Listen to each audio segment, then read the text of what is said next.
Hello, hello mga sisi loves. Ito pala ang aking video ng workout ko kaninang umaga. So as you can see, ayan, nagja-jumping na ang person for 30 seconds. Warm up yan. Tapos, dyan pa lang, pagod na ako kasi alam nyo ba, pag meron kayong kokomelo na malaki, tapos jumping kayo ng ganyan, mapapagod talaga kayo ng wala sa oras. Ganon. After yan, mag-squats naman ng person. Ayan, for 45 seconds naman yan kasi kailangan natin yan. Nagkakaroon na tayo ng mga bashers. Ang ating bashers ay natitrigger sa ating kabilbilan. So, dapat tanggalin natin yung bilbil natin kasi may mga inggiterang palaka dyan na pinipintasan yung valves natin. So, ayan. Pinakita ko na yung valves ko, ha. May stretch marks pa yan. Kaya, enjoy! So, after nyan, mag-squats tayo with bounces. 3 bounces for 45 seconds. Mga Zai. Ayan. Sabi ng asawa ko, mukha daw akong Buddha. So, carry lang. Ayan. After nyan, curtsy lunges. 45 seconds lang. Magganyan-ganyan ka lang dyan para yung muscle mo sa butt packs mo mabuhay-buhay naman kasi matagal na siyang natulog. Charas!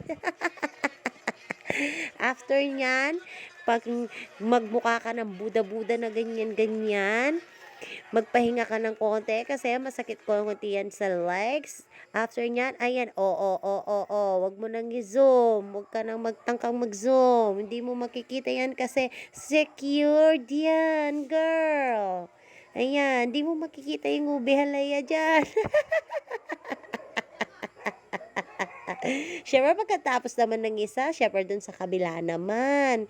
Para siyempre magpantay. Hindi pwedeng isa lang. Hindi magpapantay yung puwet mo. Ano ka, tabingi, ganun. Ganyan. Shoutout sa paa ng anak ko kasi nandiyan siya sa likod. Ewan ko ba kung bakit ginaganyan-ganyan niya. Pero hindi naman ako tinatamaan. So, after nyan, siyempre napagod ka, di ba? Magpahinga ka ng 30 minutes tapos mag-water ka. Kasi napakasakit niyan, sisi. Tignan mo, ang person gusto nang sumuko sa buhay.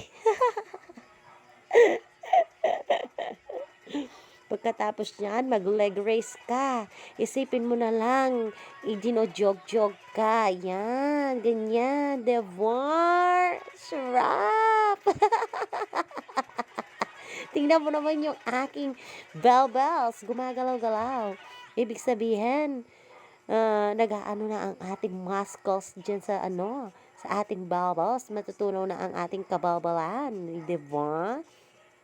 Pagkatapos naman ng leg raise, magpahinga ka kasi inihingal ka, girl.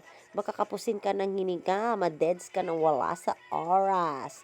After nyan, bicycle crunches naman. Ayan, ang hirap-hirap ng bicycle crunches. Alam nyo ba yon? Kasi ang sakit-sakit niya sa legs, ang sakit-sakit niya sa tiyan, tapos yung mga kamay ko para ako robot kasi hindi ko pa siya masabay-sabay. Ano na tayo?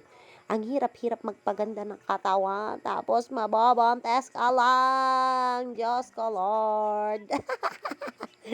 Hiningal na ang person. After nyan, ayan, taas, baba, taas, baba, taas, baba. Ay, Diyos ko. Ang sakit. Ako na talaga ang nag-exercise ng ganito. So, this is my second day pa lang, 'di ba? Kaya ramdam ko pa yung sakit sa aking buong katawan. So, after nyan, iinom tayo ng alaksan para hindi manakit ang ating muscles. Ayan, after naman yan, straight leg crunches na tayo, mga beshi ko. 45 seconds again. Ayan, 'di ba? Igalaw-galaw ang bells na to, my gosh. Para lumiit-liit na yan at hindi na tayo bash. O, baka naman isipin nyo, ang itim ng kilikili, mga punyeta kayo. Siyempre, maitim ako, kaya maitim din ang kelak-kelak ko. After nyan, last ano na tayo? Last step na tayo, ang toe eklabu chenes. Ayan, 'di ba? O, nagtabing-tabing na ang person kasi ang hirap, sobrang hirap niyan. Bukod sa masakit siya sa legs, ang sakit-sakit niya sa tummy. My gosh. Hindi ko pa kaya yung last. Sobrang sakit dito. Hindi ko pa kaya. Grabe. Grabe yung pawis ko. Grabe. At ulan din natin.